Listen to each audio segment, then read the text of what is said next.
Dawson Hobbs, Executive Vice President, Government Affairs for the Wine and Spirits Wholesalers of America. And we are pleased to welcome, to kick us off, Congresswoman Nancy Mace. Congresswoman Mace grew up in the Low Country. She's the daughter of a retired Army general and retired school teacher. Before being sworn into Congress, she earned accolades as one of the most fiscally conservative members of the South Carolina General Assembly and one of the most pro-conservation lawmakers in the state of South Carolina. She graduated magna cum laude from the Citadel, where she was the school's first female to graduate from its Corps of Cadets. She also earned a master's degree from the University of Georgia, and in 2008 started her own company. And her background in business, technology, PR and marketing, and commercial real estate brings her great experience as she comes to Congress. We appreciate her being here, and she's going to say a few words to kick us off. Congresswoman Mace.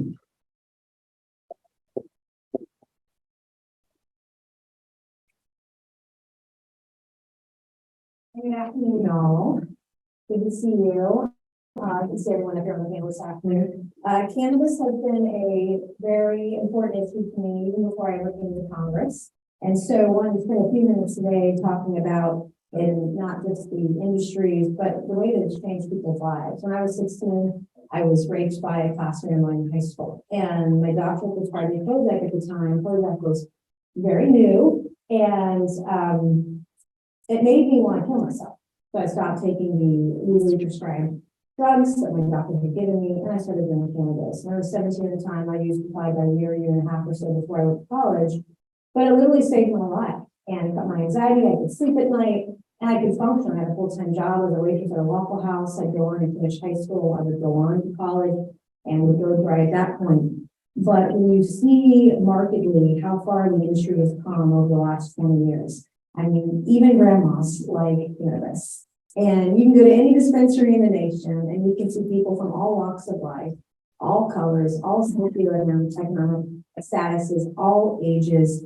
And I remember in November 2 years ago when I did the State Reform Act, it would put states in the driver's seat to make the decision on whether or not they wanted cannabis at medical, full adult use or not at all. And I remember when I did this bill, my parents are in their 80s and my father was like, hey, I don't like this bill, you're doing about pot. Well, Daddy, you use CBD oil. You can't really say, you don't want to support any cannabis legislation. You kind of laugh. He's like, yeah, you're right. But then my mom said, hey, if I ever get sick, send me the best stuff.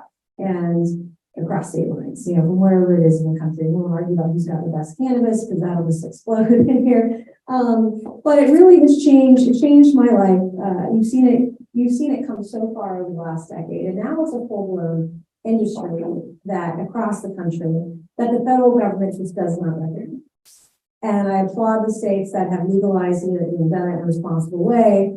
But we're at this sort of turning point in time in the industry where folks are bleeding employees. They have to lay employees off. There's competition in the black market because states have taxed too high. But we've seen the industry support almost 500,000 jobs across the country. We saw in 2022 that retail sales surpassed $30 billion. It's projected to see retail sales surpass $50 billion by the end of 2026. It's one of the fastest growing industries in the United States, and you can't think. I mean, it's just wild to me that is where we are as a country. I just ran into Dean Phillips on my way over here. He's on the steps of the Capitol talking to some students right now.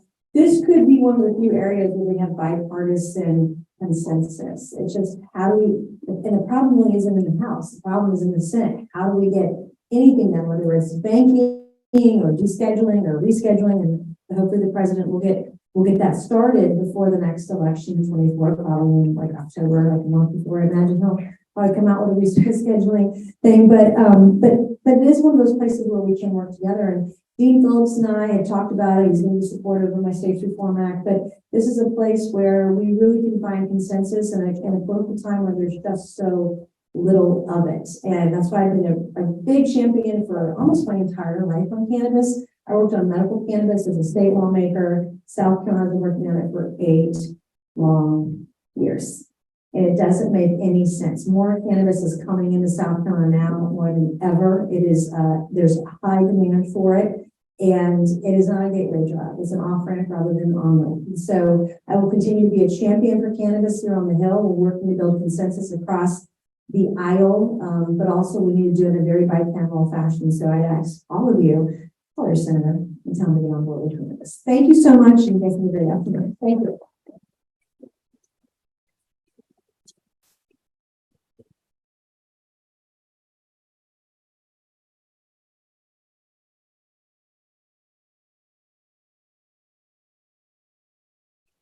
So thank you again, everybody, for coming. As I said, I'm Dawson Hobbs, the Executive Vice President of Government Affairs for the Wine and Spirit Wholesalers of America. And we really wanted to host this event as a follow-up to our announcement 2 months ago of our support for the full legalization and regulation of cannabis. Our industry has a near 90-year track record of recovering from prohibition, and it's one that has been an unqualified success. And the goals of cannabis regulation at the federal level really should be similar to those in the alcohol market, which is to make sure that it isn't consumed by underage people, to make sure that it's responsibly consumed, to make sure the product is safe, and to make sure that the roads are safe and that we have a responsible marketplace. We believe that the regulatory structure that exists for alcohol has a lot of parallels to cannabis and can be adapted to the cannabis marketplace. And to that end, we've developed a set of core principles for the federal regulation of cannabis that was available on the table when we came in the room. And it's also available on the website. We're happy to talk to anybody about those in the future if you have any questions. But right now, we've got our panel. It's about to start, and I'm going to introduce the other folks who are nice enough to sit up here with me. First, we have Shanita Penny, who's the Senior Vice President of Public Affairs at Florida State, and she also serves as the Director of the Coalition for Cannabis Policy, Education, and Regulation CCARE Center for Excellence. Previously, she launched and still runs Budding Solutions, a boutique cannabis consultancy, and continues to positively impact the burgeoning cannabis industry and greater community. She also co-founded Dock House, a craft cannabis cultivator and manufacturer, and she's previously served as the Vice President and President of the Minority Cannabis Business Association. Thank you for coming. Then we have Jeff Lawrence, the Research Director at the Reason Foundation. Jeff has been a financial executive in the public and private sectors, served as Chief Financial Officer of publicly traded growth stage and startup manufacturing and distribution company. He was the CFO of Players Network, the first fully reporting publicly traded marijuana licensee to be listed on the U.S. exchange. CFO of C Quadrant, a startup manufacturer and distributor. CFO of Apex Extractions, a manufacturer and distributor based in Oakland. And most recently, CFO of Claiborne Company as top three flower brand in California by market share. Then we have our good friend David Kohler.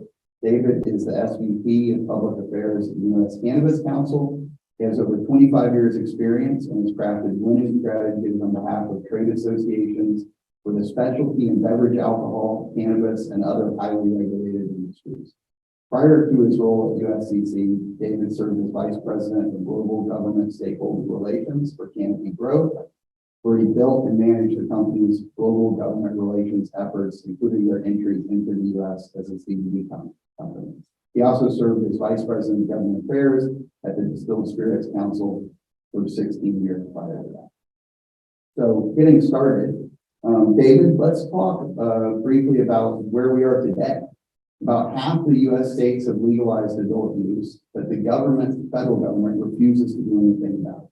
The federal government doesn't enforce the laws that are on the books, and they don't provide resources or oversight to protect the more than 150 million Americans living in states with adult legal use. How did we get here, and what are the next steps? Okay, well, first of all, thank you for having me. It's great to be here with you and all my friends at WSWA. You guys are great to do this. And I don't know that there was anybody out there in the cannabis space that was more excited about your announcement than I was. So I'm really thrilled with the policy position you guys have taken. We need industry folks, representatives like you at WSWA to be involved in this discussion, especially those from highly regulated industry. So I'm sure everybody on this panel is going to have a comment on this question because it's a good one. And it's a mess where we are with a massive federal state conflict that exists in the United States. There are more than 3/4 of the states that have legalized either medical or adult use. And yet we still got a situation where the federal government has decided that it's not going to literally just ignoring the situation and letting the states go about it. And as a result, we have a whole host of issues associated with cannabis. And one bucket that I like to think about is the responsibility side of things. So we like to see the federal government engage in terms of youth access, traffic safety, just to name a few. And for those of you that are in the alcohol space that are here, that's obviously a big focus for the WSWA and others in the space. We also have a massive problem with the illicit market in the United States. And it's what's really thriving across the country. And we could sit here, the three of us, and talk endlessly about the examples in the illicit market that we see that are really thriving in the states that we do this. So those are a couple examples of areas where the government has not engaged and should have. Now, there's a process that's going on right now where they work cannabis could be on schedule, and we'll talk about that later on. And we're all very hopeful there. And of course, there's some incremental reform efforts that we think the federal government will also tackle this year, which we can get to also. But the federal state conflict is something that I think about all day long, every day, and it's really the reason why so many of the companies that are engaged in the cannabis space are failing. And my previous employer is a perfect example because our business does not work with the regulatory burden and the tax burden that we face. Now, we're a Canadian company, but we're here in the United States. And 3 months ago, we laid off 60% of our global workforce. And then following 2 months later, we laid off another 10% globally. So our stock price when I started was at $43. It's now at $1, barely hanging on to our NASDAQ listing. And we could go on and on about all the issues associated with the why the businesses don't work. But in my mind, a lot of it has to do with the fact that the federal government is not engaged yet. And that's what I'm looking for. Anita, you have anything to add? I think you nailed it. Our biggest issue is the disconnect between state policy and federal policy and the lack of access to, federal agencies and infrastructure that should be helping us to improve what we're learning at the state. Instead of having us spinning our wheels, on the hamster wheel as it relates to growing this industry, doing the research that is critically needed, and we're falling behind as it relates to fully realizing the potential of this industry. And then, of course, we've not done anything to really address the people that have been harmed by the war on drugs. Yeah. Yeah, sure. So thanks for having me as well. I think one interesting aspect of kind of state federal divide is that federal courts that are now starting to recognize it. Congress is basically recognized as trying a national market in cannabis. First Circuit Court ruling that said that by enshrining the Barker Amendment. Into the federal budget, Congress basically acknowledged that this exists, and even though they, both Congress and the executive department are, executive branch have said, we're not going to enforce the Controlled Substances Act on, state licensed businesses. By de facto, we're acknowledging that this is the thing we just chose not to regulate. And it just creates like all of these weird areas where, we're allowing an industry to operate legally, but then arbitrarily excluding them from certain things like gaining insurance services or basic financial services. So, clearly that's an issue that Congress needs to address systematically, or the courts are going to blow it wide open on their own. And there's not going to be a framework in place to regulate how states are going to interact with each other, because every state cannabis program right now arguably violates the Farm Bill law. Great, thank you. Jeff, the next question, if you could lead us off. The focus of the conversation today is really on why the current cannabis system puts Americans at risk due to the past conflict between state and federal law. From our perspective, the alcohol industry has an amazing variety of choices in the marketplace, but every one of those choices can be made with the confidence that the product is safe, it is what it says it is, the proof is exact, and that really is because of the complementary state and federal regulation. Maybe could you talk about some of the specific challenges that you see states and consumers are facing because of the state and federal conflict? Yeah, sure. So, one of the issues will eventually come up in the event there's an interstate market is that there are now technical barriers to trade. You have different states have different testing standards, for instance, different range of mycotoxins or heavy metals and things that they test for.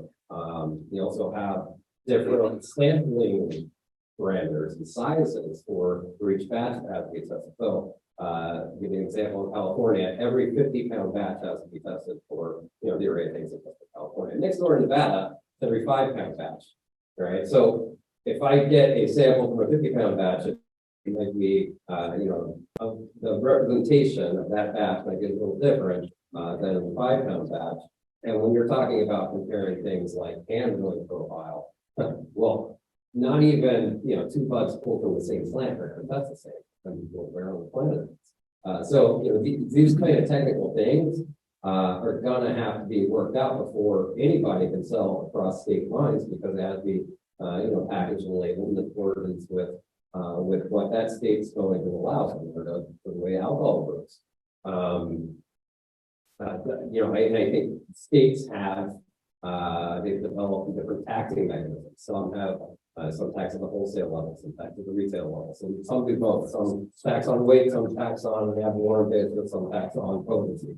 All of these things, and most states have local level taxation, especially at the state level. All this pyramids up, and you see that jurisdictions like California, for instance, have had a hard time displacing the illicit market because basically you've got a tax-induced price disparity between legal products and illegal products, which are otherwise the exact same products. And so you see kind of this bleed from the legal sector into illegal sector, and then it gets diverted across the country. And the studies show that most California product is being sold outside of California nowadays. Premium for it on the East Coast, and that's kind of led to a secondary market for counterfeit packaging. So if you buy something that says Stizzy on it or heavy hitters on the East Coast, you can find that stuff. It's not real, most likely. And so a regulated interstate market is going to have to resolve all of these things. And I think a big component of that is having some form of interstate track and trace. Because the state track and trace systems are a great idea, but they haven't been that effective. So California, for instance, I live on the West Coast, so one of my examples are from California. For several years, they had something called provisional license where a cultivator could basically grow an unlimited quantity of plants, and it didn't have to be on track and trace. But then when they sold to the distributor, now it entered the state track and trace system. Well, what that meant was the distributor could buy from whoever he wanted, whether it was licensed or not. And it's at the point it entered the distributor's hands, it's now a legal product. There are kind of similar workarounds where a distributor can kind of sell it out the back door. And so you have kind of escape routes through the track and trace systems across the states. And the idea with those is that you can regulators can run forensic data analytics to try and detect diversion. But because there are so many kind of holes in the system, and states aren't comparing notes across state lines, it hasn't been that effective yet. That's certainly interesting. Actually, leads me to the next question I have. You and David both talked about the banking issues, right? And those are obviously a critical component, probably have gotten the most attention on the bill here recently. But WSWA, that is one critical topic, right? And we are advocating for a comprehensive regulatory solution. So I wonder if you could touch on what you think are some of the other key issues that need to be resolved, in addition to banking. Absolutely. Incremental reform is certainly, on the table. And it's something that we should be talking about because we have an industry across the country that needs reform now. And safe banking is the easiest thing to point to, right? But when you think about those loopholes that really threaten public health and public safety, as a medical cannabis consumer, it's critical that you know what you're putting into your sometimes already compromised body. And what we have right now with this issue of the counterfeit packaging and product being in the system and out of the system, is just going to keep us from being able to build confidence in our lawmakers that there is a safe way to regulate this. Comprehensive reform is an ideal, outcome. It's the thing that allows all stakeholders to say, hey, this has been, for instance, descheduled. And so now I can go address research. I can go address small business because I now have access to little B and potentially big B banking. But what's going to be more important for us is to think about the ways in which we can answer questions that address things like youth use.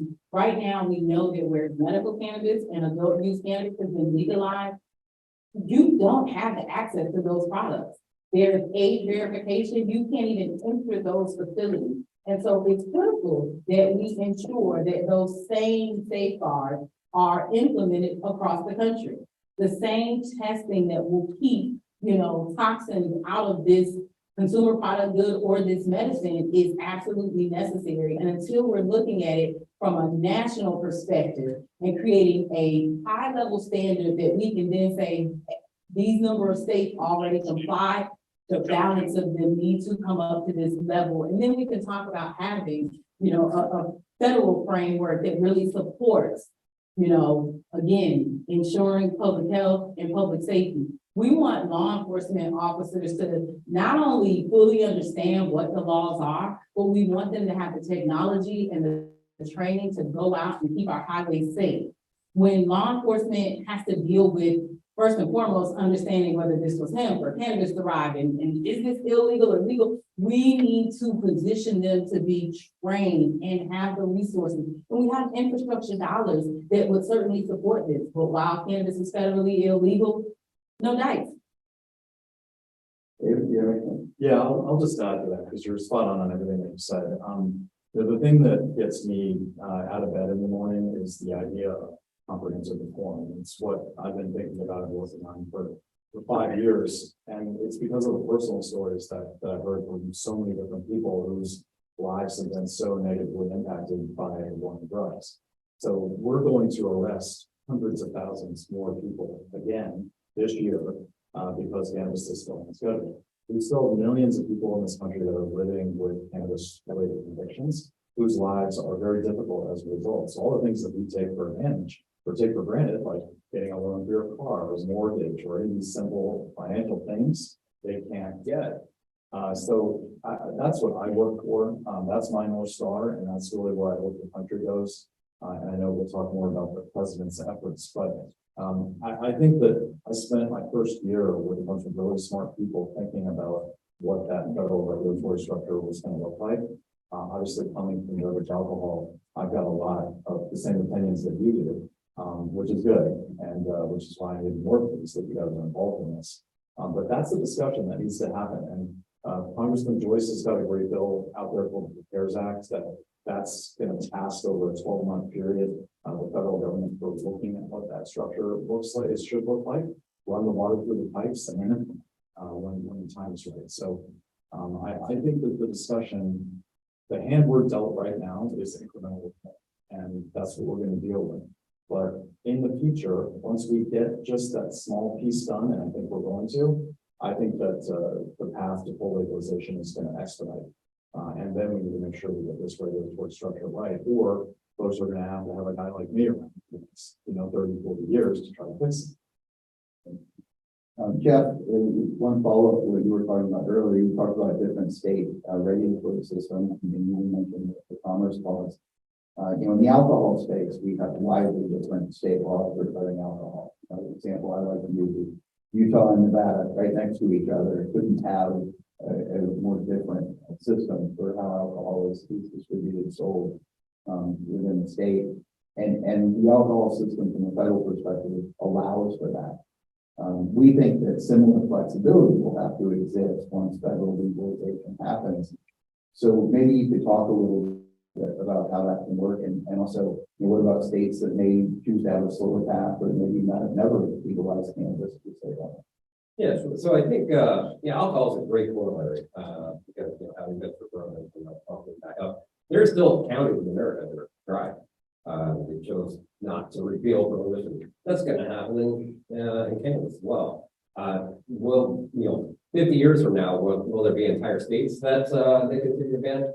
I don't know. But I think any federal legislation that, sets the regulatory system can certainly provide for that. If you look at the State Reform Act, my organization through the Cannabis Freedom Alliance got to have some input in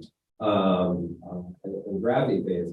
We intentionally put some provisions in there anticipating that, for instance, safe passage through illegal states. If there's a flight where inventory is being shipped through a highway in Idaho, legalized very soon. Then Idaho state police can't seize that product. It's actually under a manifest that would be governed by tax and trade. I think you can certainly provide for different, not only different state legal environments, but different regulatory requirements. So, if you're a producer in Oregon and you want to sell to a dispensary in New Jersey, you need to package according to New Jersey's requirements. And alcohol manufacturers do that. They know they have different markets that they have. They even make different products for, beer sold over 3.8% over there. So it's certainly possible for a manufacturer or a cultivator to manufacture to those standards. Great. David, everybody here, several of you mentioned the States Prepare Act, and that's a good segue here. I think we all are aligned in the idea that we need a comprehensive regulatory structure. As we start looking at that from the federal level, what are the agencies that you think need to play a role in that? Yeah, sure. That's a good question, and I think that ultimately will be the most significant debate that we have here in Washington as it relates to comprehensive reform. And the two agencies, of course, are the Tax and Trade Bureau and the Food and Drug Administration. From my perspective, having dealt with TTB for so long in the alcohol space, that's where this needs to sit. But again, that's the debate. Now, the Food and Drug Administration is also paying very close attention to this discussion and debate.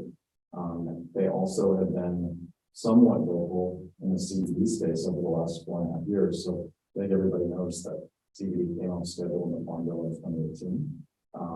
And the Food and Drug Administration hasn't provided any sort of federal regulatory oversight yet.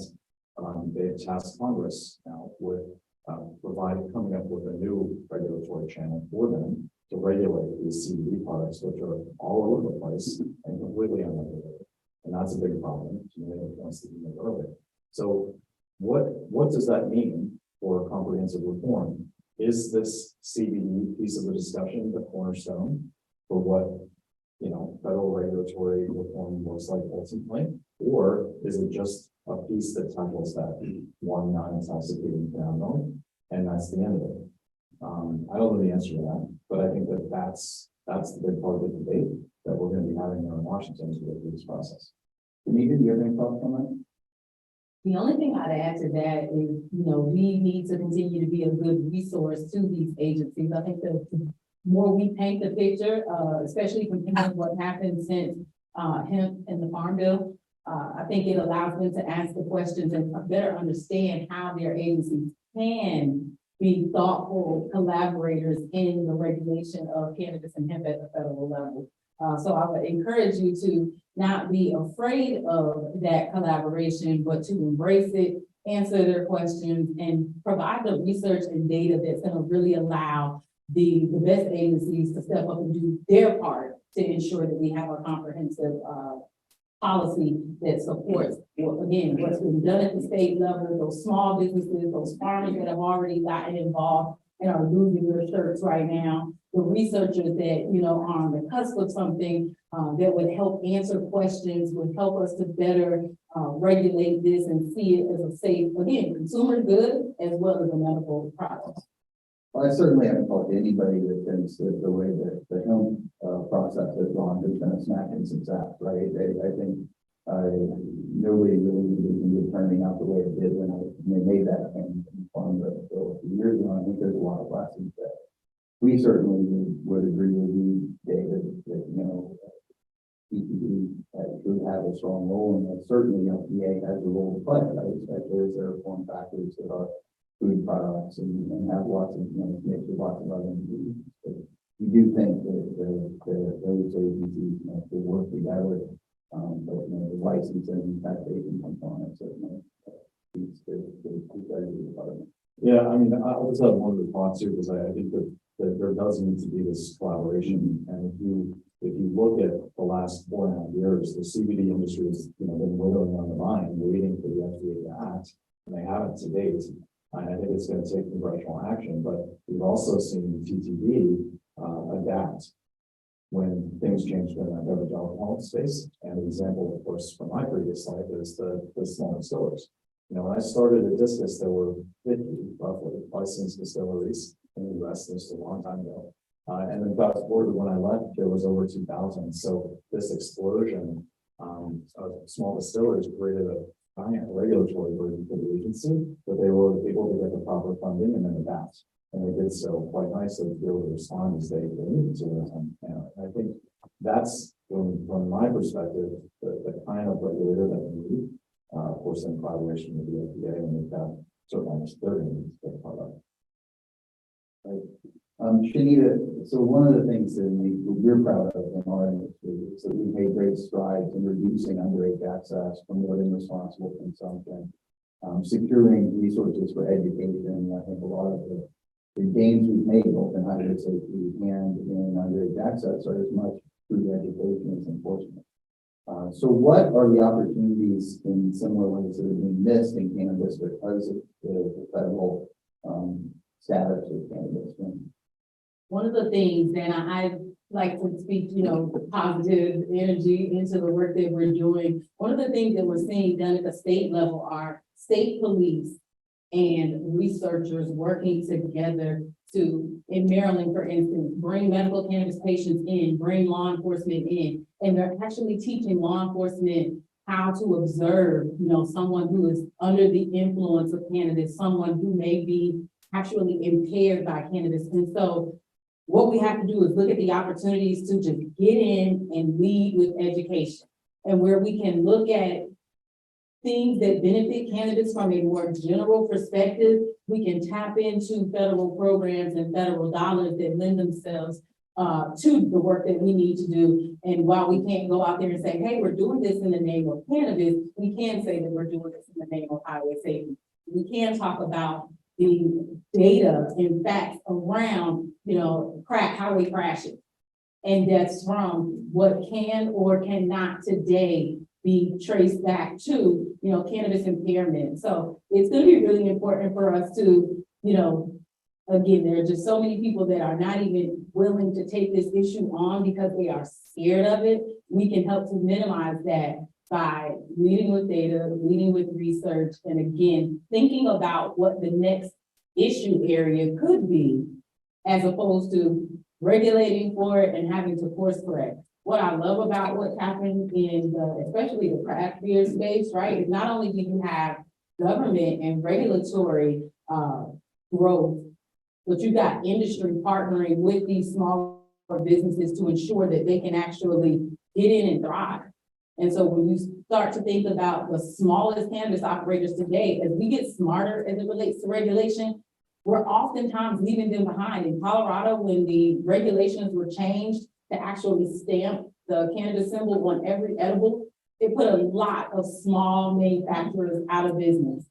And at the time, because there was money in a lot of the larger operators, they were able to go in and acquire these entities. And so we don't want to see that. We want to see smart on-ramps to regulation. We want to see regulations that make sense for the type of businesses that are being run.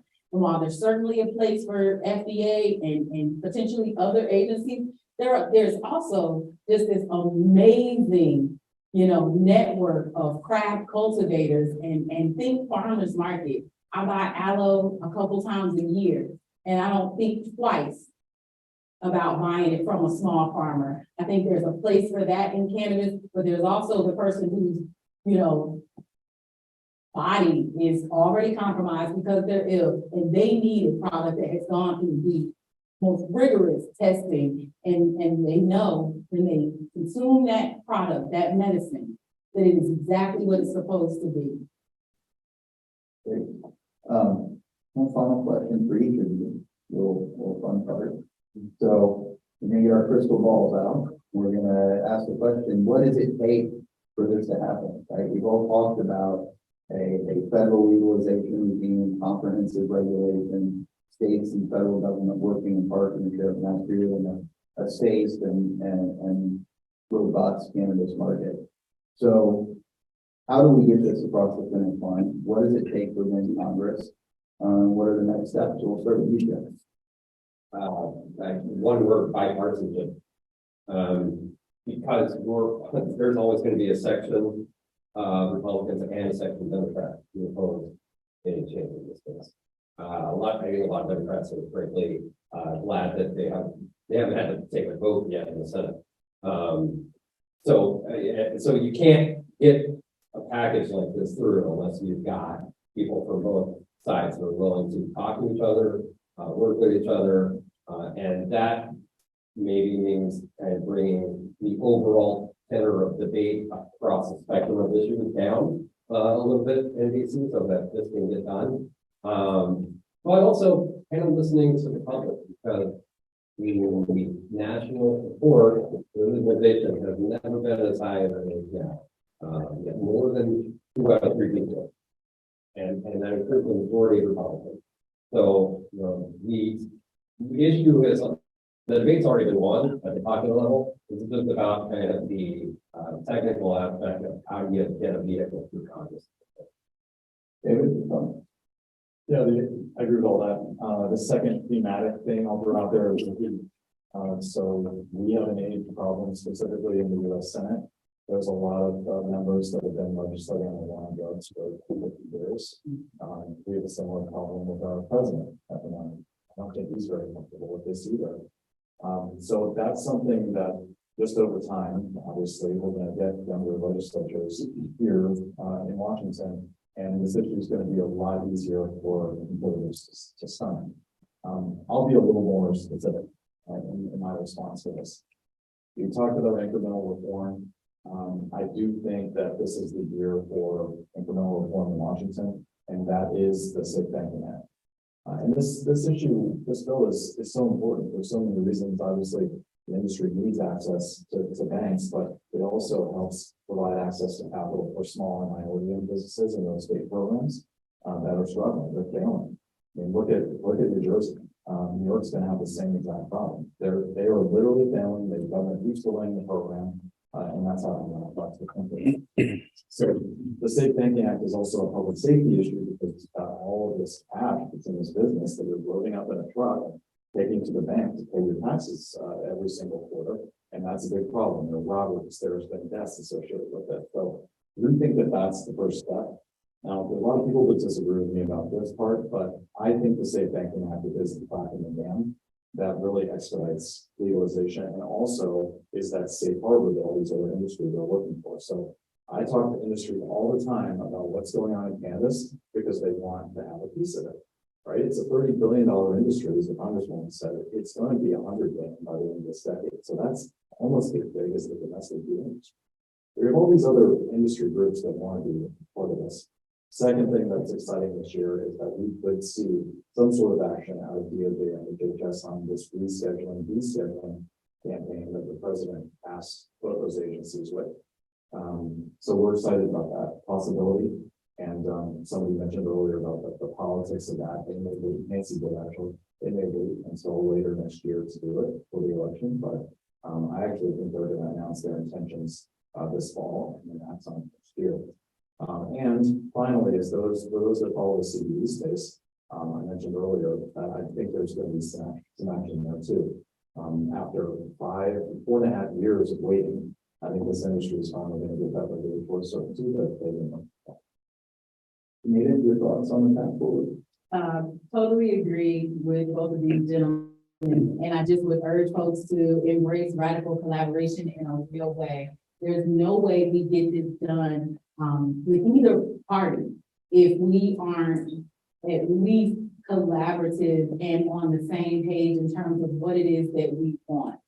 And so whether we are addressing and working through environmental policy reform, or if we have the chance to actually go after something that is more comprehensive, it is important that we leverage the various industries that have navigated DC, that have navigated these agencies over the years, that have navigated the end of prohibition. Because I don't think there's anyone, regardless of where you sit on the issue, that wants to see the prohibition of cannabis continue. And so if we can wrap our heads around embracing advocates and industries, all kinds of industries, and leveraging, again, the experiences, the relationships, and the resources that they have, we can be successful. But we have to stop the infighting. We can't be a distraction to lawmakers.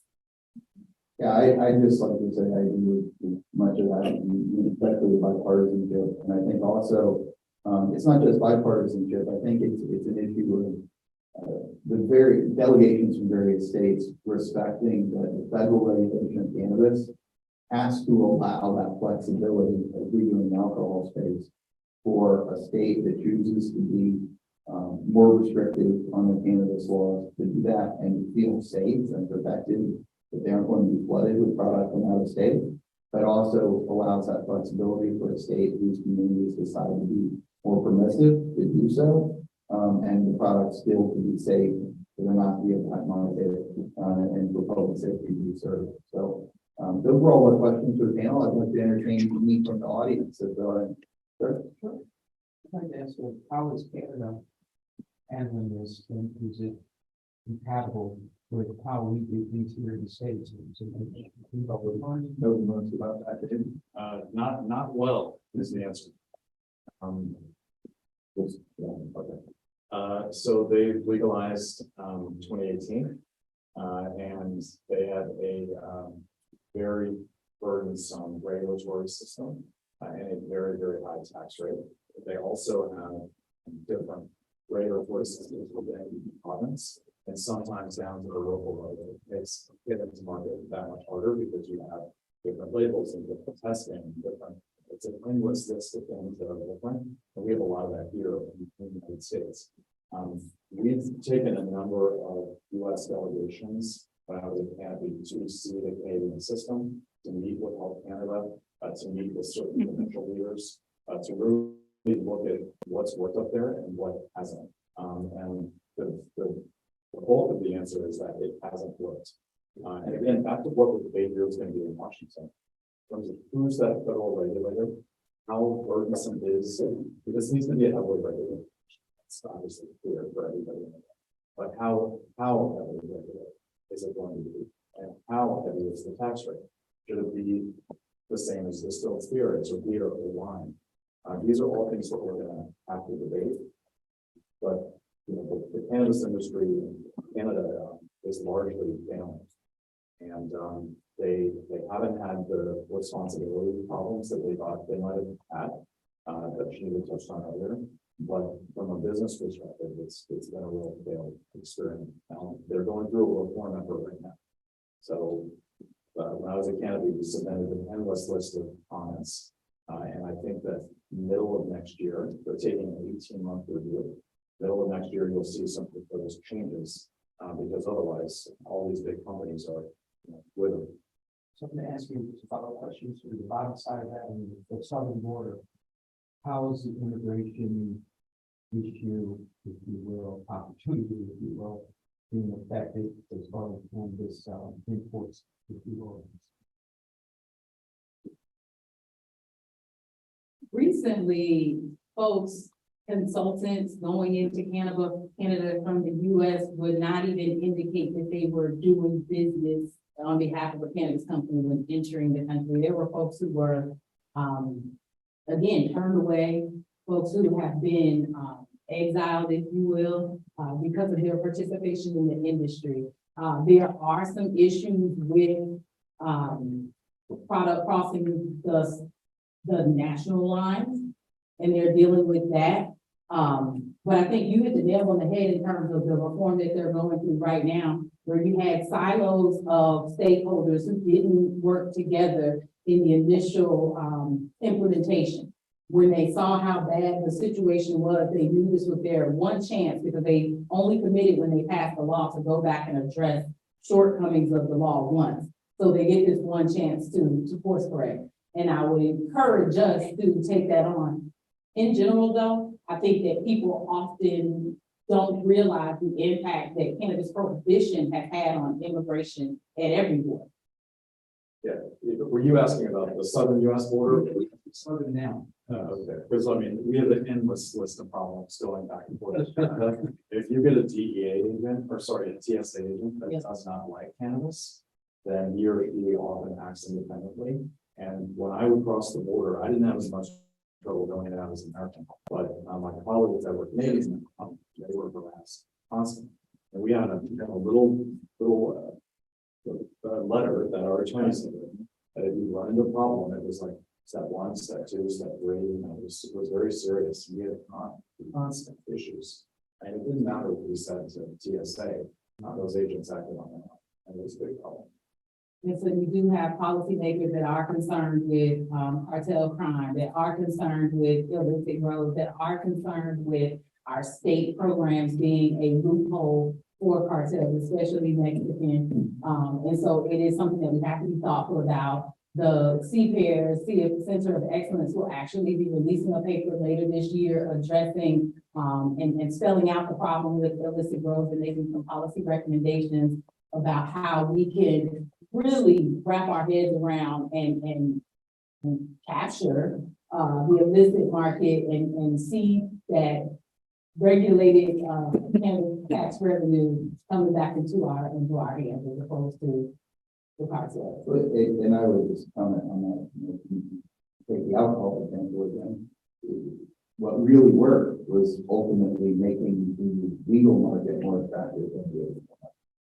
Right? And that meant making sure that the tax level was appropriate but not excessive. But also making sure that the penalties for tax evasion and unlicensed production of product and that were significant, right? So it's a two-handed approach of sort of carrot by making an attractive legal market, but you do have to have enforcement against the illegal market. It was once state and federal regulators really work together to eliminate the bootlegging, moonshine, and whatever you call it, depending on what part of the country you're from. Is what created the thriving alcohol market, because we have effective regulations, not excessive regulations.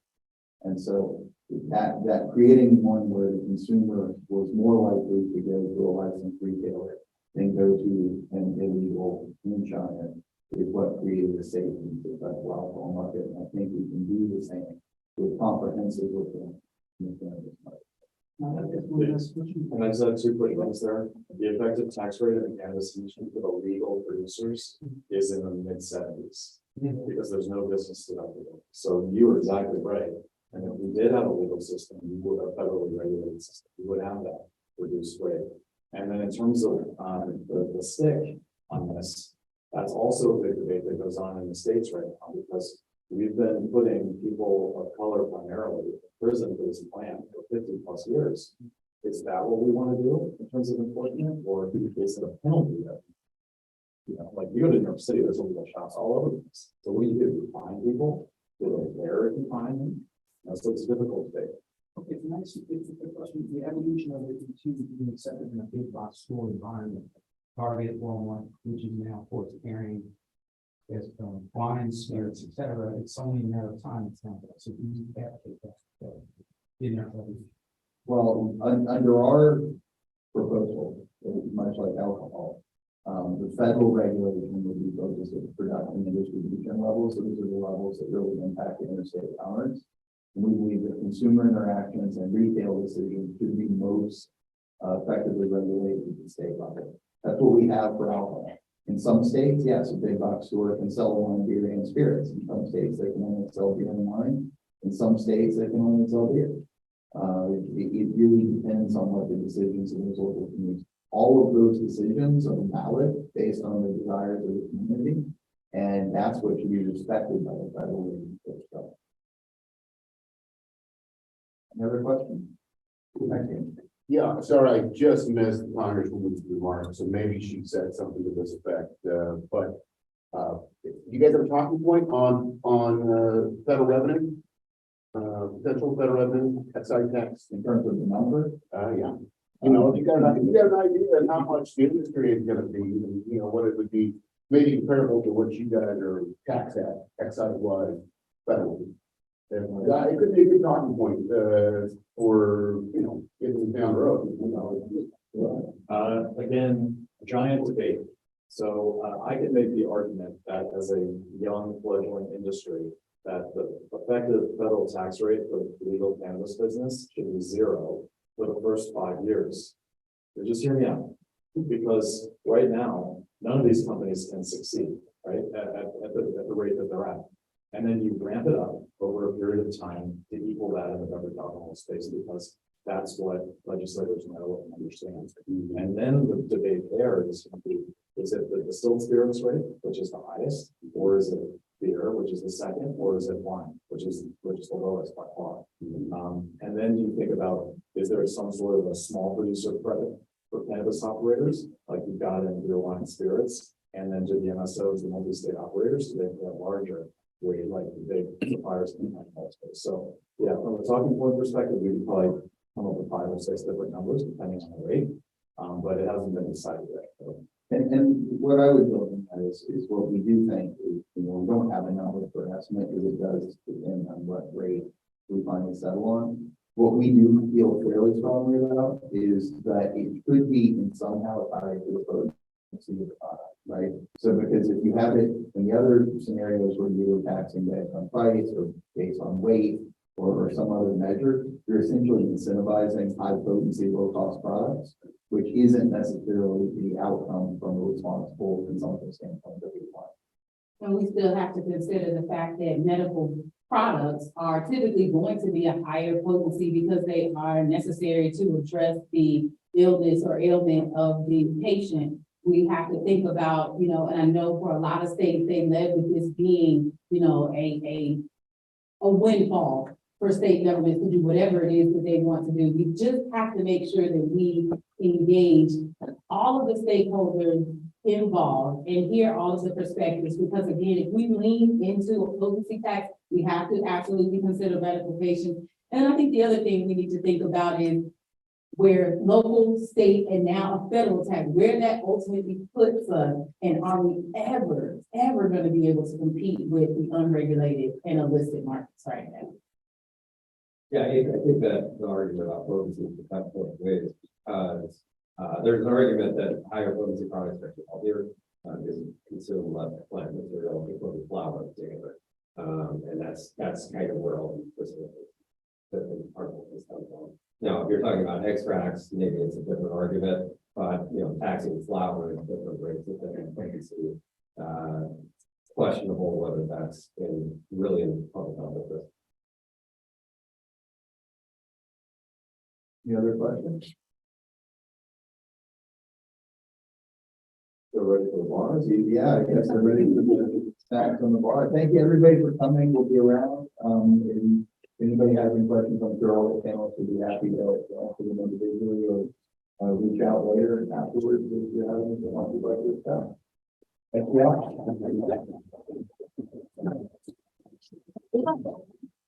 Hi, great to meet you.